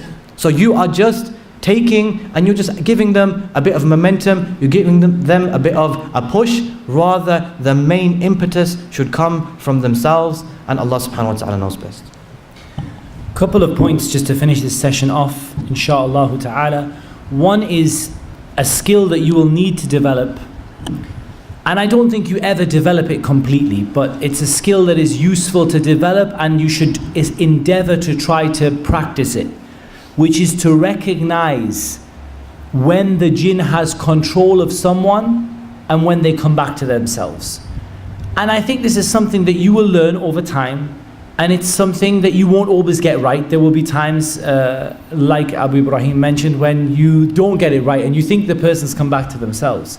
But in general, look at the eyes, look at the face, look at generally the person's demeanor, and just start to get, everyone's different, but just get those telltale signs from that individual that, oh, the person's come back, the jinn's let go of them. And bear in mind that, ya ikhwan, please bear this in mind, that ruqya is peaks and troughs, in the sense that the jinn will come and scream and kick and shout and swear and spit, gone. Don't stop and say, oh, jinn's gone, alhamdulillah, keep on going. The jinn comes back again, it's another peak, kicking, screaming, spitting, swearing, down again. Person goes to sleep. If you can, try to keep the person fairly awake, keep them fairly conscious, okay? So you could have some smelling salts, you can have some red mist, like I'm going to talk about in a moment, some perfume or something that just makes them come back to themselves. Keep them awake if you can, even when the jinn is there. But there's times when they'll be dead to the world. One of the cases I had, subhanAllah, it's one of the hardest cases to deal with. It was very easy, it took a very short amount of time, bifadlillah. It took a very short amount of time. But the person just went dead. I actually thought I killed them. I actually honestly, genuinely thought that I had killed them. I said to the mahram, please check she's breathing. He said she's breathing.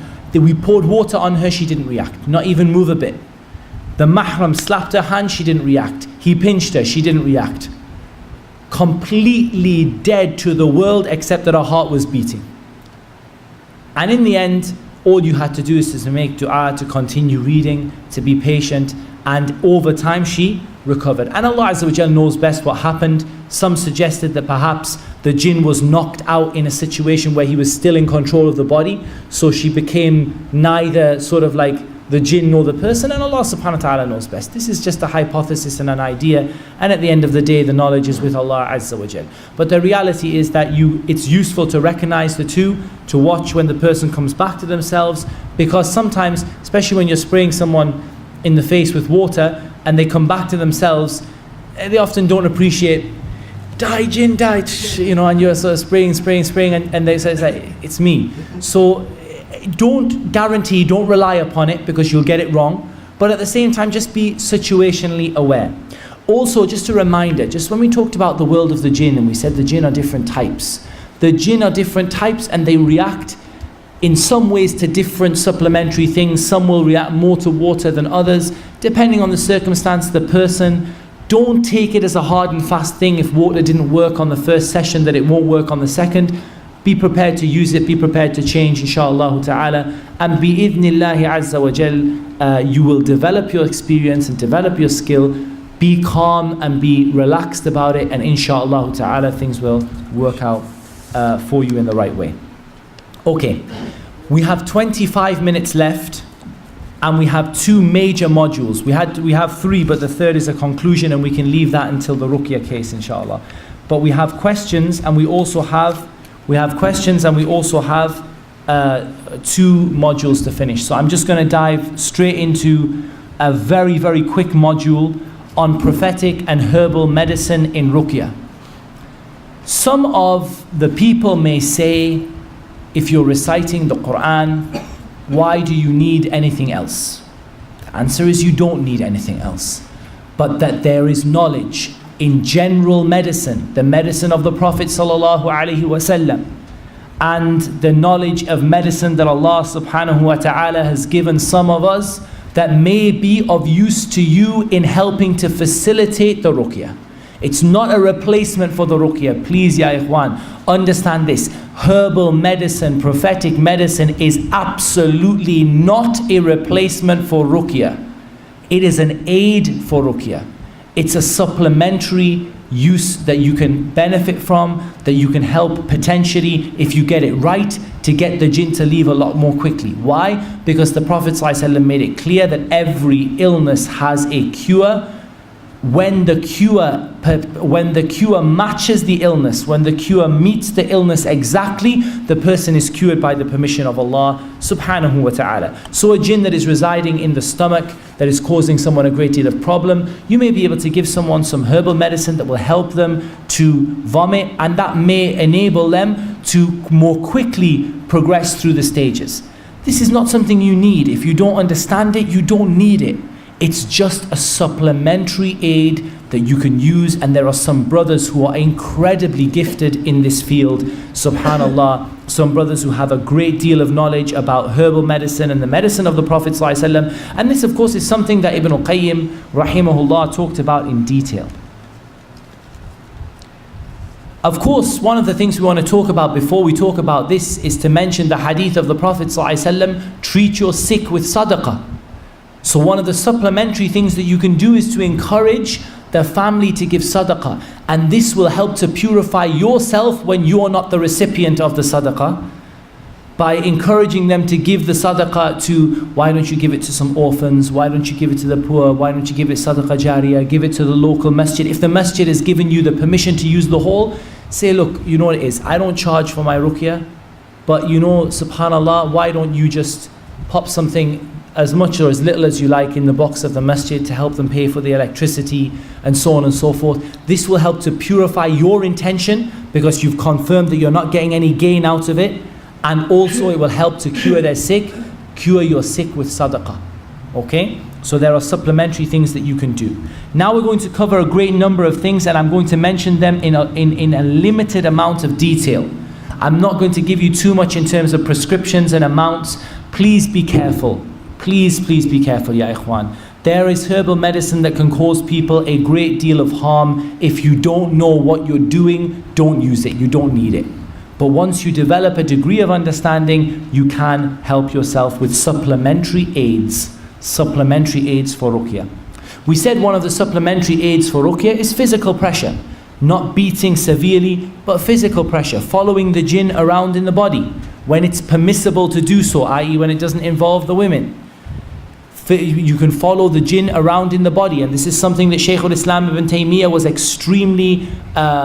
extremely keen to recommend to do, to put gentle pressure, to make it difficult for the jinn to reside in one place, to make it difficult for the jinn to move around freely around the body, to keep on. This can be in the form of a gentle massage, the form of light pressure on the place. Again, you don't need it. If you don't know how to do it, don't do it, because you're going to cause somebody harm. When you develop a bit of knowledge about it, it's something that you can add into your ruqyah to help speed things up. From the things that is a supplementary aid, ruqyah audio of the Qur'an that has been recorded with the intention of ruqyah. I have a couple. I recommend Shaykh al-Ajami, Ali al-Ajami's ruqyah audio has been usually quite beneficial, and likewise Shaykh Luhaydan, Muhammad al-Luhaydan has some audio which is also quite beneficial. Ruqyah audio, again, it's a supplementary aid. You don't replace your ruqyah and their ruqyah with MP3s. But if you want to supplement ruqyah with some ruqyah audio, listen to this. They're traveling in the car, someone's driving them to your house, and you have them put the earphones in and just listen. Or you say when you go to sleep at night for half an hour, when they're too tired to read the Qur'an, pop the earphones in, have a listen. It's not the same as real ruqyah, because ruqyah is on the breath. Ruqyah is in the recitation and the blowing and all of the other things. But at the end of the day, it's a supplementary aid that you can use and you can help yourself with. If you've got too many patients, you've had a double booking, let one maybe listen to some ruqyah audio while you're dealing with the other one. These are all things that you can just balance and use in a balanced way, okay?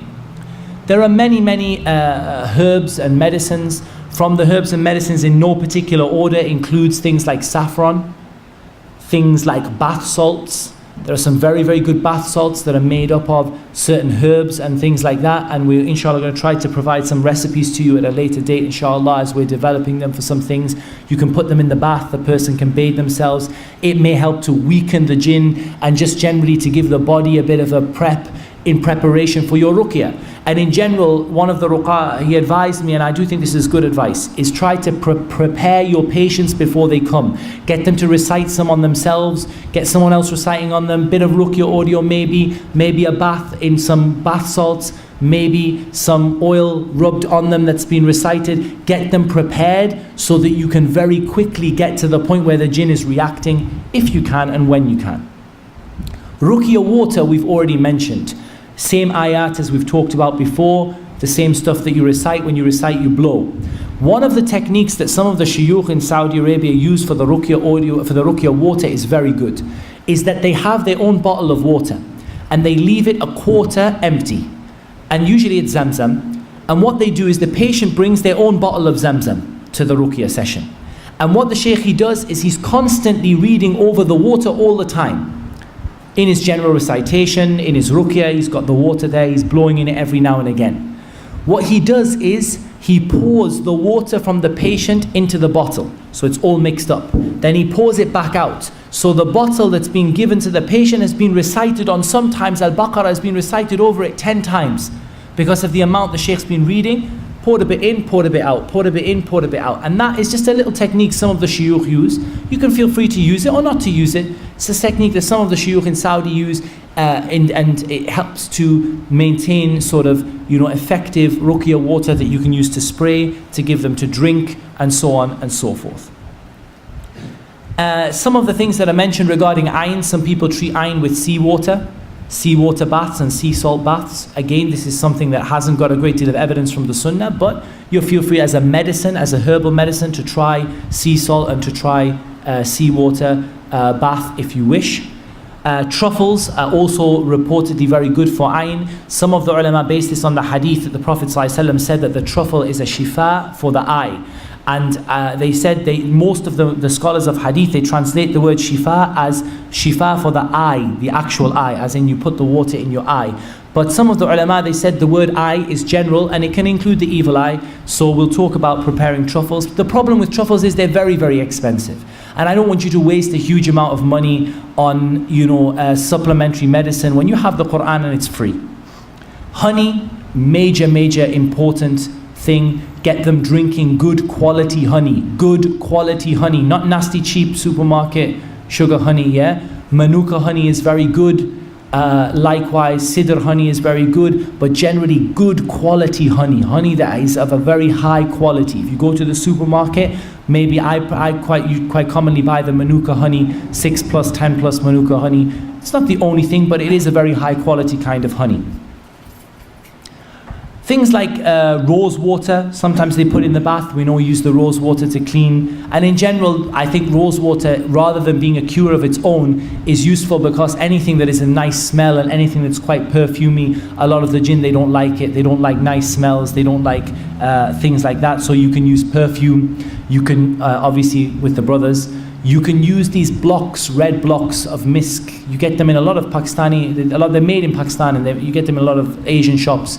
They're kind of like red square blocks and they smell quite strong. They're like a soap and they're kind of red blocks of misk. And these are quite useful. You can put it up the patient's nose. They don't like it at all. You can use it like smelling salts. If you don't like the smell of smelling salts, you can rub the red misk cubes under their nose and the jinn will usually wake up very severely. Black seed. The black seed is a cure for everything except for death. Use the oil, but use good quality oil. Use ground seeds that you give to people. We're going to talk about some recipes later, Use the whole seeds, 7 whole seeds, and drink with the honey water. Very, very beneficial, okay? Cupping is from the major causes of cure. We now, myself and Abu Ibraheem, cupping is an integral part of our ruqyah. It's too long to talk about cupping now, but we have with us a brother, if he has some time, he may be able to share some time with us. We have a hijam with us who, mashallah, has performed hijama on someone today, and maybe he'll be able to share some time to answer some of your questions on cupping. So it's useful for a Raqi to learn how to cup, And it's useful to have a good hajjam on hand who you can refer people to, male and female, because you're going to need a woman to do the women and a man to do the men. So you have a male and female hijama, and you may integrate the hijama with the ruqyah. So you do the hijama just before the ruqyah, or you do a little bit of ruqyah and then you begin the hijama to try to encourage the jinn to come out through the blood. From the herbs that is said to be useful against the jinn is asafoetida. Don't ask me how to spell it. I believe in Urdu it's called hing. Asafoetida, and it's a garlic substitute. And again, some people use it in some of the medicine that they give. It's a herb. It's not, people will turn and say, you can't use this, you can't use it. It's a herb, it's a medicine. It's like giving someone paracetamol. It's up to you what you use. It's a simple herb. You may find benefit in it, you may not find any benefit in it. From the benefit is al-qist al-hindi. Al-qist al-hindi and al-qist al-bahri. Costus, Indian costus and white costus. Both of them can be made into a little mixture and used for nose drops. They can be given as part of a Ruqyah program, and they can often be very, very beneficial. Generally, I've used red Indian costus and put it into a little bit of water, a little bit of oil, and used it as a nose drop. It can be very, very, very effective in causing the jinn to react very severely. And again, these are things that you can learn by, spending some time with the ruqyah. There are different types of misk you can use to wake the jinn up. Makkah musk, the red musk we talked about. We talked about ajwa dates. Of course, the Prophet ﷺ said, whoever eats in the morning 7 ajwa dates, and there are 7, you can remember this, I think, off the top of my head, there are 7 different wordings of this hadith. 7 dates and 7 different wordings of the hadith. From the wording of the hadith are ajwa dates. Will not be harmed by sihr or poison on that day. Ajwa dates. Ajwa dates from Aliyatul Medina. Dates from Medina. Regular dates. There are many wordings of the hadith. My advice to you is this. If you can get ajwa dates from an area of Medina called Al-Aliyah, Aliyatul Medina, that's the area towards Masjid Quba in Medina, then do so. If you can't, get any ajwa dates. If you can't, get any Medina dates. If you can't, get regular dates, bismillah. 7 dates, eat them with believing that Allah subhanahu wa ta'ala will make it a cure for you. Allah Azza wa Jal will cause the sihr not to affect you on that day. Beware that a patient who is severely affected by sihr will often hide them. We have a lot of fun giving patients ajwa dates. 5 go in the mouth, 2 go on the floor.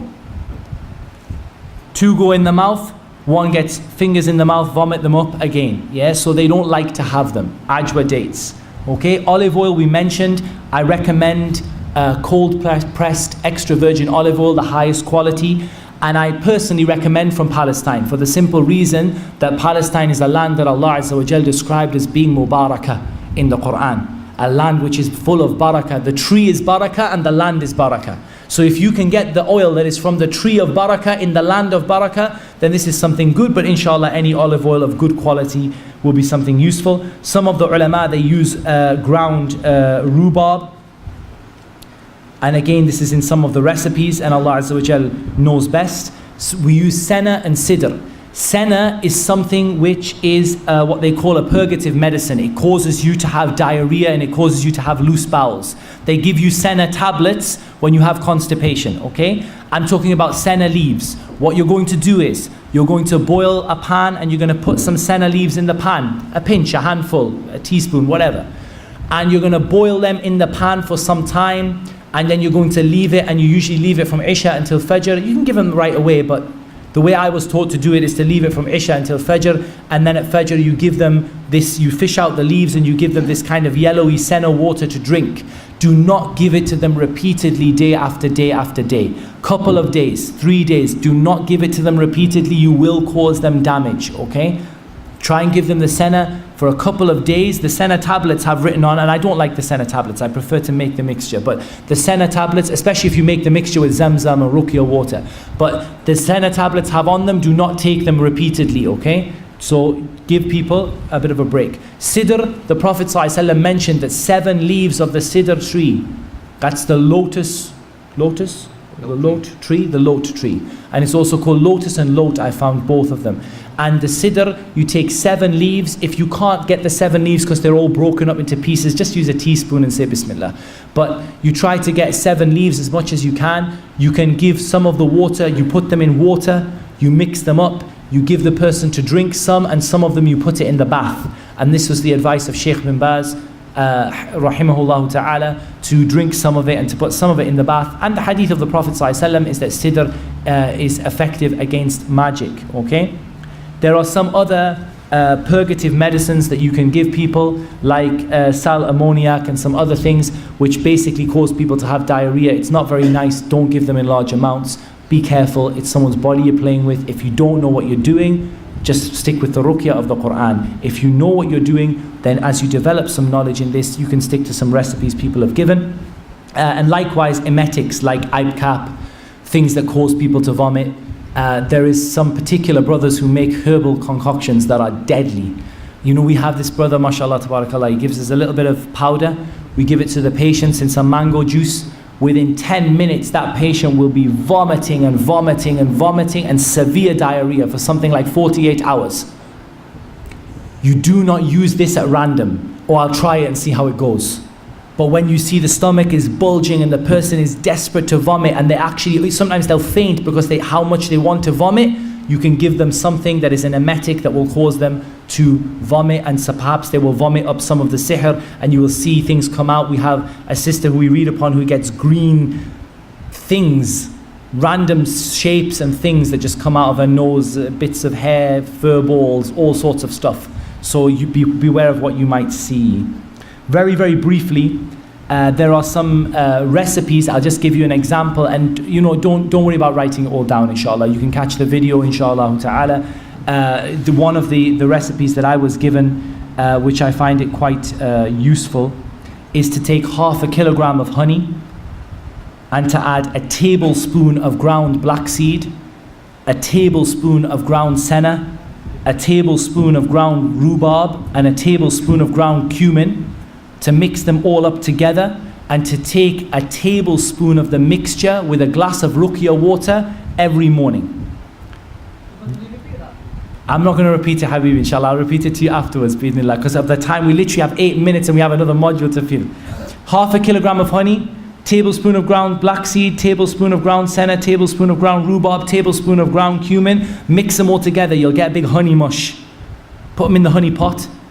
Take a tablespoon of that honey mixture every morning and put it into a glass of Ruqyah water. Stir it around, dissolve it, warm the water up a bit, dissolve it in the water, give it to the person to drink. It's very, very useful. It contains a number of things that are cures in the Sunnah. From this is the advice of Sheikh Adil Al-Muqbil. He has a 7-day program. You can find it on my website, muhammadtim.com, muhammadtim.com. And Sheikh has a 7-day program which involves reciting on olive oil, putting it on at night, washing it off in the morning, putting Ruqyah water over yourself in the morning, and drinking Ruqyah water 3 times a day with honey and black seed. It's very, very, very useful. It's very effective, and it does help to break down the magic or break down the jinn problem. And it helps to get rid of the evil eye as well, because it contains honey, which is a cure, contains black seed, which is a cure, contains olive oil, which is a blessed tree that is a cure, and it contains Ruqyah water, which is a cure. So it contains a number of different cures, and the instructions are on the website.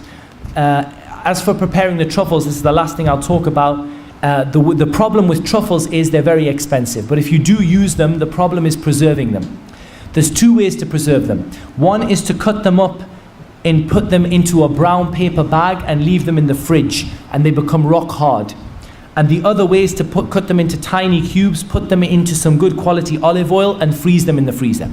When you want to use them, you defrost the thing and you take a single piece out. You take a small cube, something like a square centimeter sort of cube.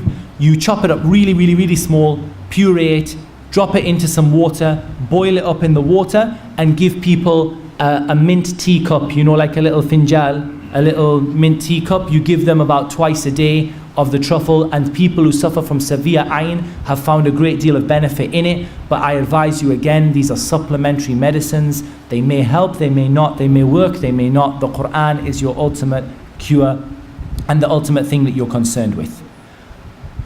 Continuing straight away into the last topic and we're going to try and have a system for dealing with the questions inshallah later on.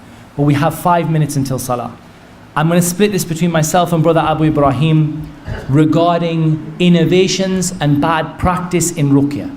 We've mentioned a number of them already.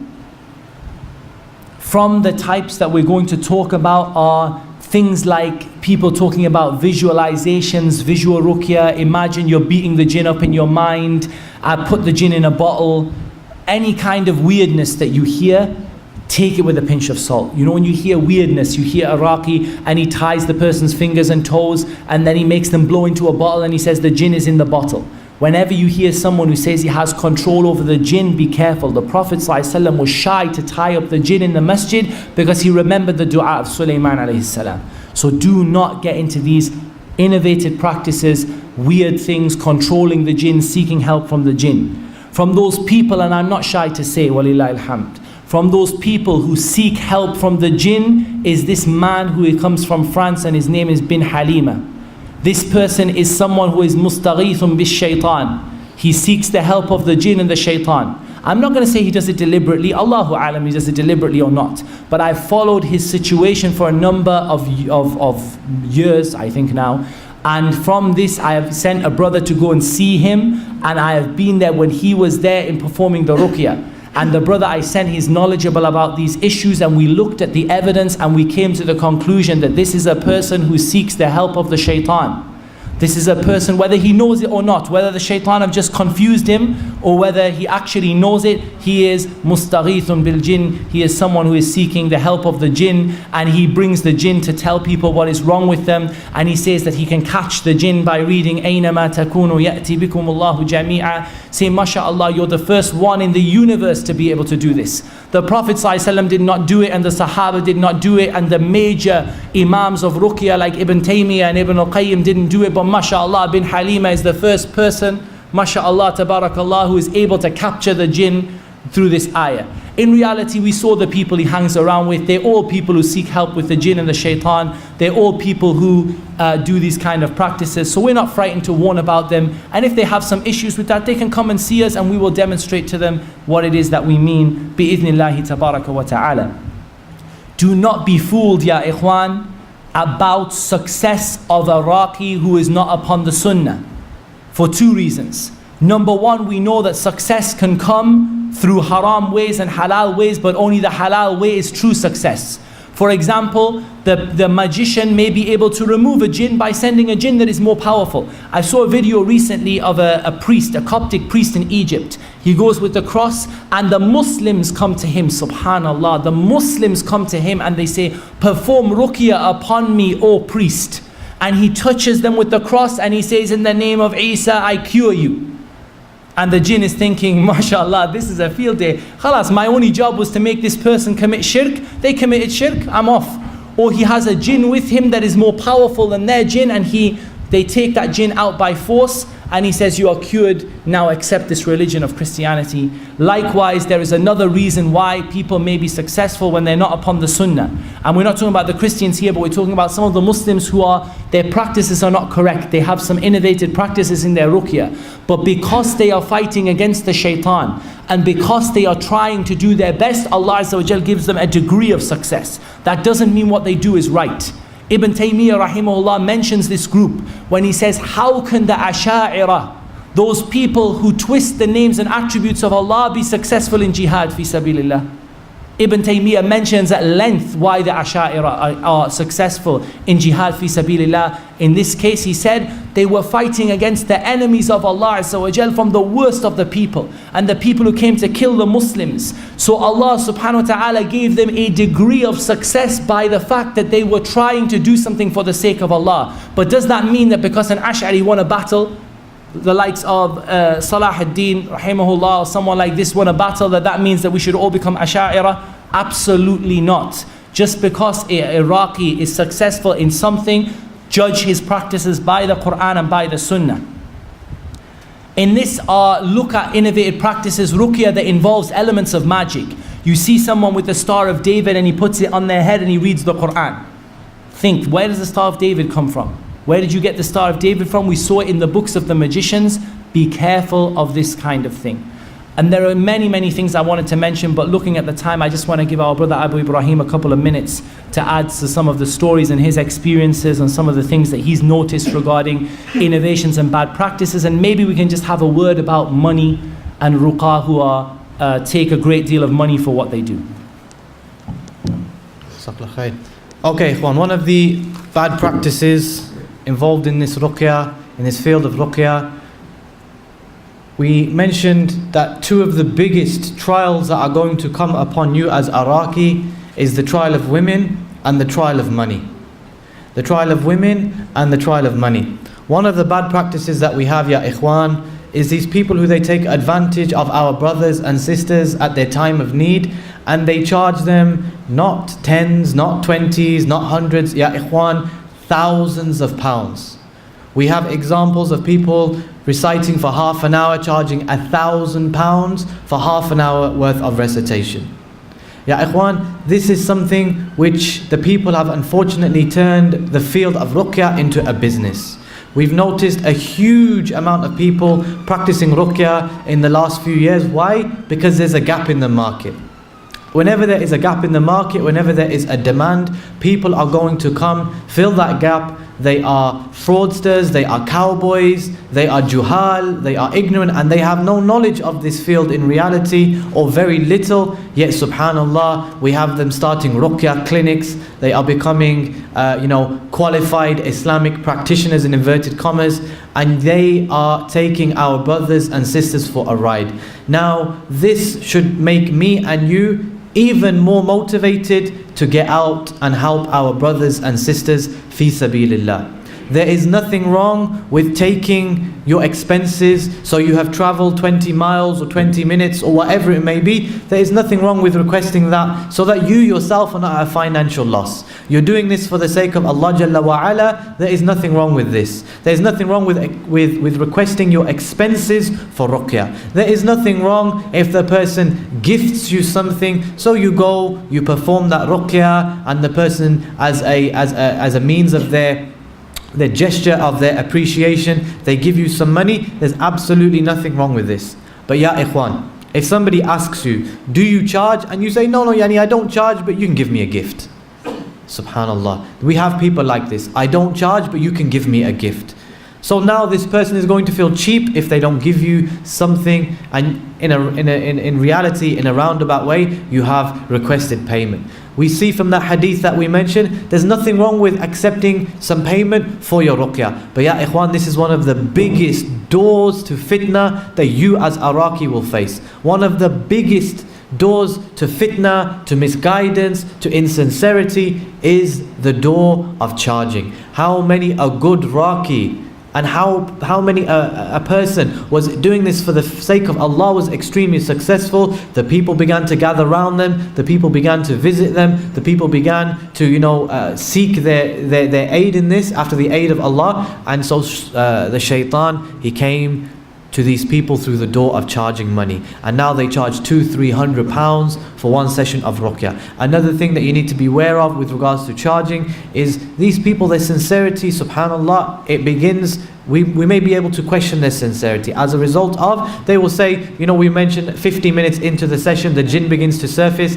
After 1 hour, they say, sorry, I've got another patient coming, and they kick you out and they bring somebody else in, and that's another 50, 60, 70 pounds, whatever it may be. I advise you, brothers and sisters, if you even think that ruqyah may be a source of income for you, where you may quit your job and make it a source of income, fear Allah subhanahu wa ta'ala, do not go into it.